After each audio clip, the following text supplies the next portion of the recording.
The rain began at dusk and never truly stopped. It only changed its mind about how hard it wanted to fall.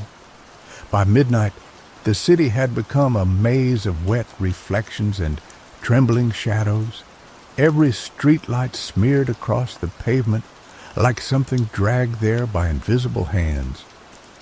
In the oldest district, where buildings leaned over the road as if conspiring, there was a narrow lane called Blackmere Street. No map marked it clearly. Delivery drivers avoided it. Taxi apps rerouted around it without explanation, and even the police would claim they had never heard of it, though everyone in the city somehow knew where it was. Mira had lived in the city for 6 months and knew none of these things. She only knew that she was late. The publishing office where she worked had kept her until nearly 11, and the trains had stopped because of flooding on the lower lines. Her phone battery blinked red. The route home on the map promised a 20-minute walk if she cut through the old district. 20 minutes became 15 if she took Blackmere Street. She stood at the mouth of the lane beneath a rusted sign whose letters were nearly gone. Rainwater dripped from a bent lamppost. The street beyond looked too dark for a city road, as if the shadows there had substance. The buildings on either side were tall, windowed, and silent. Their brick faces rose into darkness, where the upper floors disappeared in fog. Mira hesitated, then laughed at herself and stepped in. The first thing she noticed was the sound. The city vanished behind her after only a few steps. Traffic noise, sirens, music from bars, distant laughter, all of it was swallowed. Even the rain seemed quieter here, falling in a muffled hush. Her own footsteps became strangely loud, tapping against wet stone like someone following just behind. She turned once. No one. She walked faster. Blackmere Street was longer than it looked from the entrance. The lane should have crossed 2 side roads by now, yet there were only endless buildings, endless doors, endless black windows. Some storefronts had shutters pulled down and chained. Others displayed cracked mannequins wearing clothes from another decade. One bakery window held a single cake turned gray with mold, though the frosting looked fresh. Mira checked her phone. No signal. Battery 3%. She muttered a curse and shoved it back into her pocket. Far ahead, under the next street lamp, someone stood, motionless. A tall man in a dark coat, face hidden by the angle of his hat. Relief washed through her. Another pedestrian meant the lane connected somewhere. She called out, but the man did not move. She approached carefully. Water ran along the gutter in thin black streams. "Can you tell me if this comes out near Grafton Station?" The man slowly raised one hand and pointed behind her. Mira glanced back toward the way she had come. There was no entrance to the street anymore, only darkness. A wall of darkness so complete it looked like spilled ink filling the lane from side to side. She spun back. The man was gone. Her breath caught in her throat. She stumbled backward, nearly slipping. Where he had stood, the pavement was dry. No footprints. Mira told herself she was tired, that this was some trick of fog and stress and low battery in a city she did not yet understand. Then a door opened beside her without a sound. Warm yellow light spilled across the street. Inside was a narrow shop lined with clocks, grandfather clocks, alarm clocks, wrist watches mounted like trophies, cuckoo clocks, pocket watches hanging in rows. Behind the counter stood an old woman with silver hair braided down her chest. She told Mira to come inside because she did not want to be outside when they noticed her. Mira asked, "Who?" The woman smiled sadly and answered, "Those who live here after midnight." Mira only wanted directions. The woman replied that no one left Blackmere Street by asking directions. Mira backed away, refusing to enter a stranger's shop. The woman warned her that if she heard footsteps, she must not turn around, and if she saw herself in any window, she must close her eyes. Then the door shut, and the light vanished.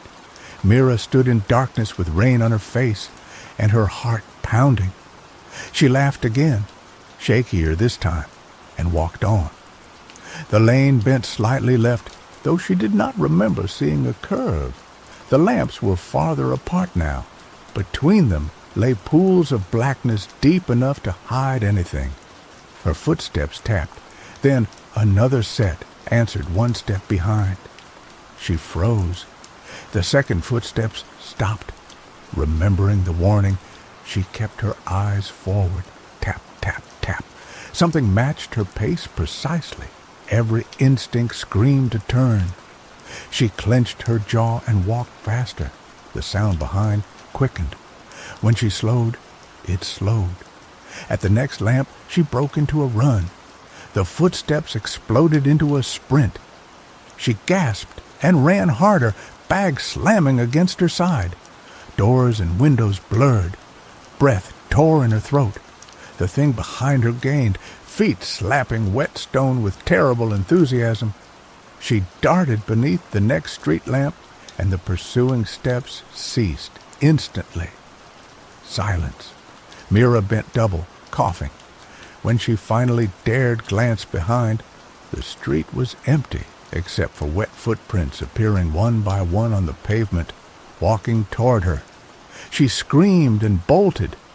The lane opened suddenly into a small square surrounded by boarded buildings.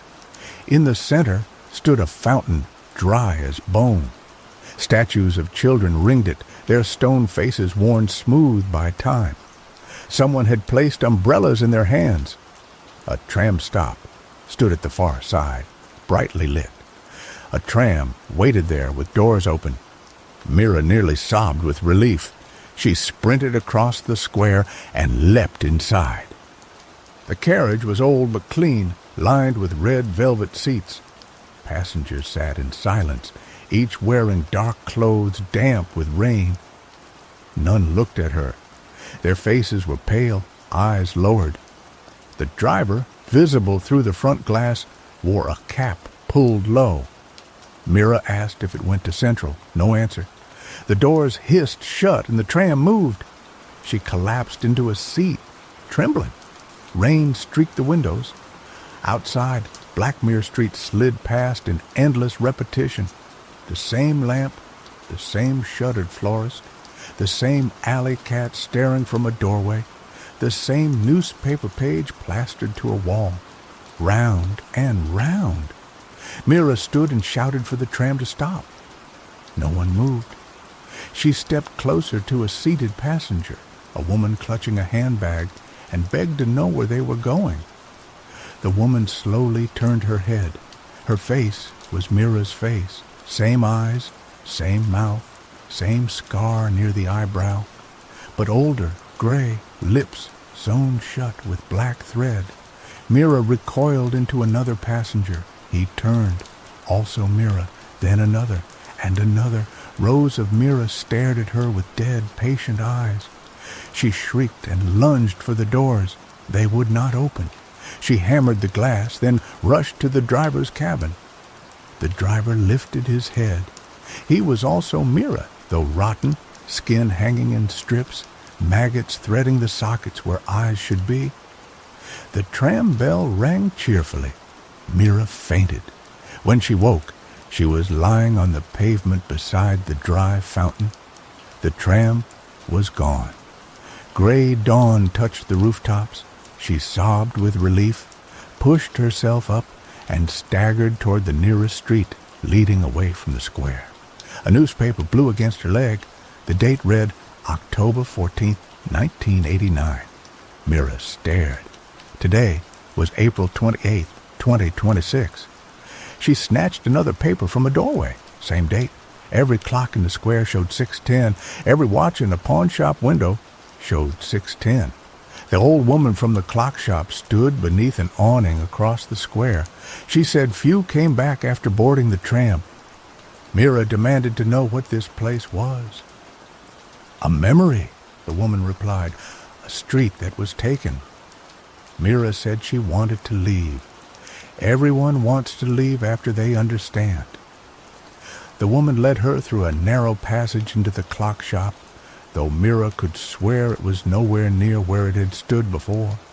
Inside, every clock ticked at a different speed. The woman poured tea and explained that Blackmere Street had burned in 1989 after a gas main rupture. 47 people died. Fire crews said the flames moved against the wind. Witnesses claimed people inside the buildings kept appearing at windows long after they had died. The city rebuilt around the ruin, but some places do not forgive being forgotten. So the street returned on wet nights and borrowed travelers to remember itself. Mira said it was impossible. "Of course," said the woman. Then she explained the rule. At sunrise, one door would appear, only one. It led out. But the street hated being abandoned. It would offer other doors first. People she missed, regrets repaired, futures she desired.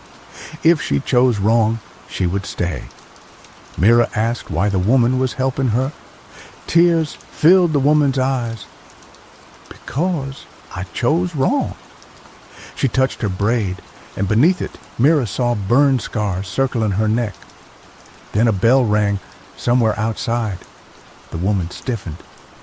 "Too late. They know you're hiding." The shop windows darkened. Hands pressed against the glass from outside, leaving wet prints. Faces emerged in the rain. Charred men, children with melted features, eyeless women grinning through blistered skin. The clocks began to chime all at once. The woman shouted for Mira to go through the back and warned her that when she reached the crossroads, she must not answer anyone who knew her name. Mira ran. She burst through a rear door into an alley and sprinted into fog. Behind her came the crash of breaking glass, and the old woman's scream cut suddenly short. The alley spilled into a four-way intersection she had never seen. Streets stretched in every direction, each lined with identical buildings. Overhead, the sky glowed the color of old bruises. Then she heard her name. Her father stood 10 yards away beneath a lamp. He had died 3 years ago. He wore the brown coat he had been buried in and smiled exactly as she remembered. He opened his arms and told her to come home. Tears sprang to her eyes. She took a step forward, then remembered the warning. His smile thinned. He spoke her name again. His jaw unhinged downward to his chest. Inside his mouth was only darkness packed with reaching fingers. She ran screaming down the left street. The city changed as she fled. Buildings stretched taller, windows multiplied, fire escapes twisted like ribs. In one apartment, silhouettes stood around a dinner table and turned their heads in unison to watch her pass. She reached a playground where rusted swings moved without wind. A little girl sat on one and called her name. Mira backed away. The girl looked up with burned sockets and asked, in a voice like crackling wood, why Mira had not saved them. From every apartment window above, faces leaned out and whispered the same question again and again. Mira ran. Hours seemed to pass, though the sky never brightened. She crossed streets that looped back on themselves, staircases leading nowhere, markets full of mannequins posed mid-scream. Sometimes she heard the tram bell in the distance. Sometimes footsteps followed just behind, but never overtook her. At last, she came upon a subway entrance marked Central. Hope flared. She hurried down tiled steps into a station gleaming clean and modern. Electronic boards listed trains. Commuters bustled past, talking on phones, carrying coffee, utterly ordinary. Mira laughed in disbelief. She rushed to a ticket barrier. A station guard glanced up. It was herself, not dead this time, just expressionless. "All lines delayed," said the guard in Mira's voice. The commuters stopped walking. Every face turned toward her. Every face was Mira. Thousands of eyes, thousands of identical mouths opening together. "Stay." She fled back up the stairs 2 at a time. The entrance had become a brick wall. Hands burst from the mortar and grabbed at her ankles. She kicked free and stumbled into the street, sobbing. Somewhere, a church bell rang 6 times. Sunrise? She looked up. A pale strip of light had appeared between buildings. The woman had said a door would come. Mira forced herself to breathe and began searching. She ignored voices calling her name from alleys and rooftops, ignored her mother weeping behind a fence, ignored the sound of her own voice begging for help from a basement grate. Then she saw it. At the end of a narrow lane stood a simple blue door set into a freestanding frame, no wall around it. Morning light spilled beneath it. Mira ran. The street reacted instantly. Windows flew open. Screams poured out. Lamps shattered. Pavement buckled like skin over muscle. Black water surged from gutters, grabbing at her shoes. She fought through it, slipping, clawing forward. 10 yards. 5. A hand seized her wrist. She turned despite herself. The old woman stood there, soaked and smiling.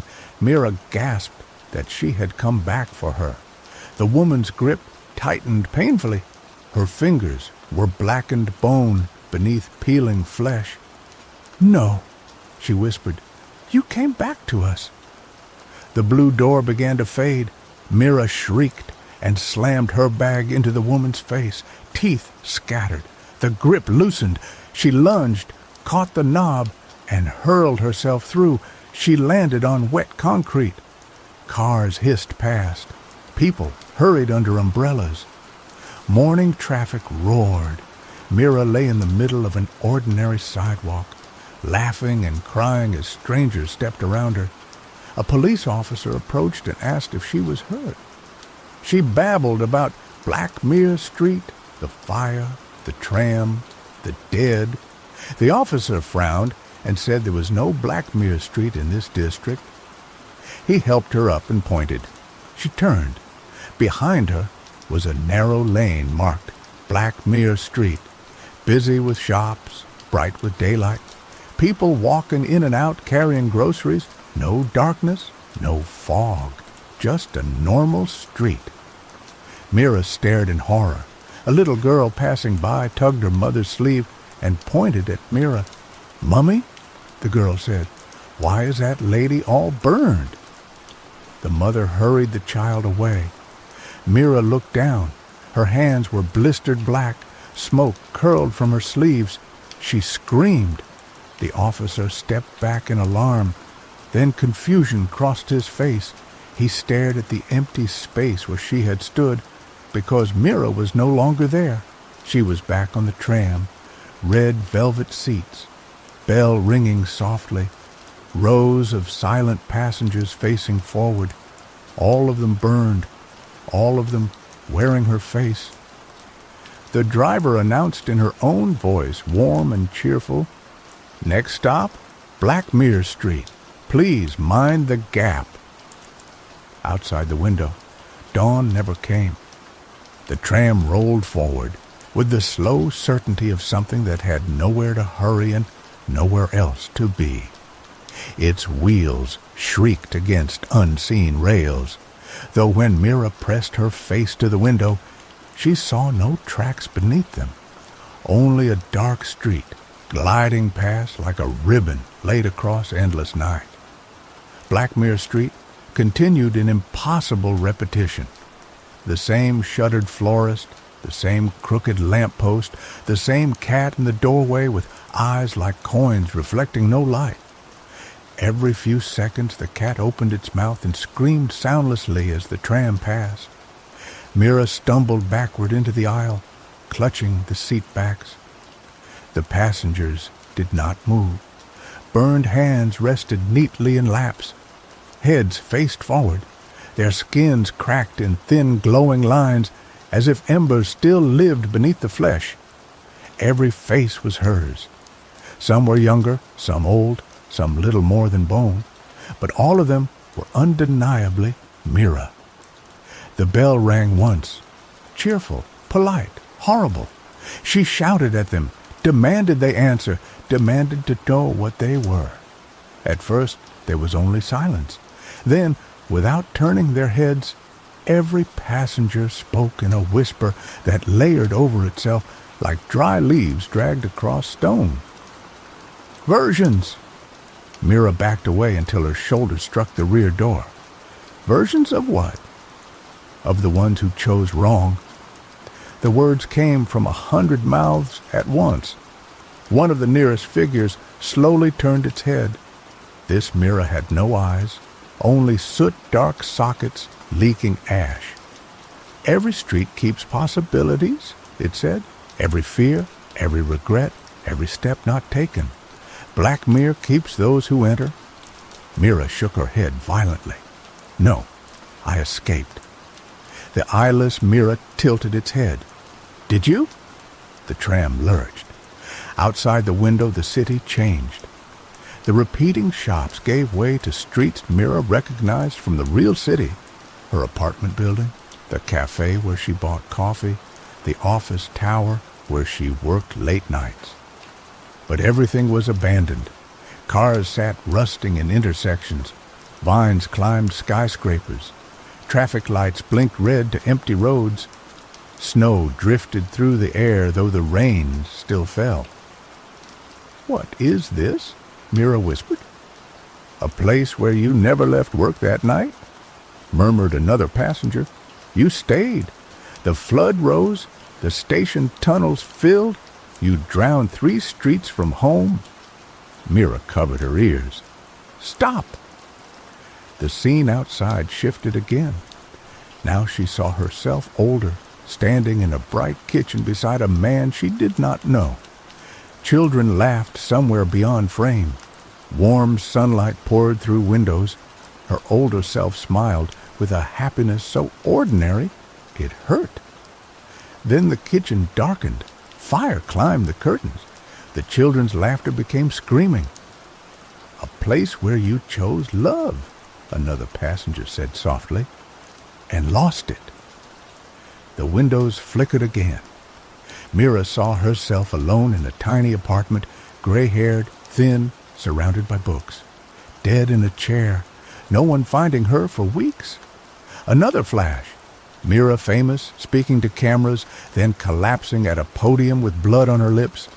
Another, Mira on a hospital bed. Another, Mira in prison. Another, Mira beneath ocean water staring upward while light vanished. "Stop!" she screamed again. She hurled herself toward the driver's cabin. The driver did not turn as she clawed at the locked glass. "Open it!" she cried. "Let me out!" In the reflection she saw the driver smile before it slowly lifted its cap. The scalp beneath was charred black. No hair, no skin. Yet the face was still hers. "There is no out," it said pleasantly. "Only stops." The tram bell rang twice. Ahead, through the windshield, a station emerged from the darkness. Its platform was lined with dozens of blue doors standing upright in rows, each freestanding, each glowing softly around the frame. Above them hung a sign, "Choose carefully." The tram hissed to a halt. The doors slid open. None of the passengers moved. The driver gestured with one burned hand. "Transfer." Mira hesitated only a second before leaping onto the platform. The air was colder there, carrying the smell of wet stone and something sweetly rotten. Behind her, the tram doors shut. It rolled away without sound, vanishing into black tunnel. She was alone among the doors. Each had something written upon it in chalk: home, father, forgiveness, success, yesterday, before the fire, another chance. One door simply read, exit. Mira ran to it, seized the handle, and yanked it open. Behind it was a brick wall slick with blood. The wall bulged outward as if something inside it were breathing. She slammed it shut. From somewhere down the platform came laughter. Mira spun around. At the far end stood the old woman from the clock shop. Burned now, skin hanging in ribbons, yet still wearing that same sad expression. "I told you," she said, "the street offers what you want first." "You're dead," Mira whispered. "So are you in several places." The woman stepped closer, leaving wet ash footprints. "Listen carefully. One door is true. The rest lead deeper." "Which one?" The woman smiled bitterly. "If I knew, I would not still be here." The lights above flickered. The doors began to tremble on their hinges. From behind them came sounds: children laughing, waves crashing, lovers whispering, someone crying for help, flames roaring, train brakes screaming. Mira moved backward, turning in circles. "How do I know?" she shouted. The old woman's voice sharpened for the first time. "Choose the one that asks nothing of you." Then the station lights went out. Total darkness swallowed everything. Mira heard doors opening all around her, hinges groaning, feet stepping onto the platform. Many feet. She ran blindly, hands outstretched. Fingers brushed wood, cold metal, fabric, skin.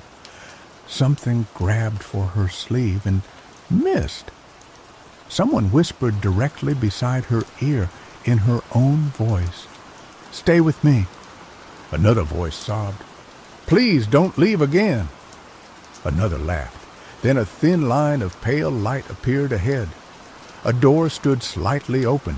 Nothing was written on it, no promises, no memories, no name, just plain wood, chipped paint, ordinary brass knob. Behind her, footsteps quickened. Hands scraped the floor. The old woman screamed somewhere in the dark. Mira lunged for the plain door, flung it wide, and threw herself through just as dozens of burned hands closed on empty air behind her. She fell hard onto asphalt. Rain struck her face. Car horns blared. Someone cursed at her in the distance. She looked up. Morning, real morning. Gray clouds over a busy city intersection. Pedestrians stared as she pushed herself upright in the middle of the road. A cyclist swerved around her. A bus rolled past, spraying water. No blue doors, no tram, no platform. Mira began to laugh hysterically. She was alive. She stumbled to the sidewalk and grabbed the first passerby she saw. "What street is this?" The man recoiled and pointed to the sign above the corner. Blackmere Street. Mira's laughter died. The street behind him looked perfectly normal. Cafes open, bakeries steaming, office workers with umbrellas, a florist arranging fresh bouquets in the window, yet every single person walking there had her face. Hundreds of Miras turning slowly to look at her all at once. And from somewhere beneath the pavement, deep below the traffic and rain, the cheerful tram bell rang again.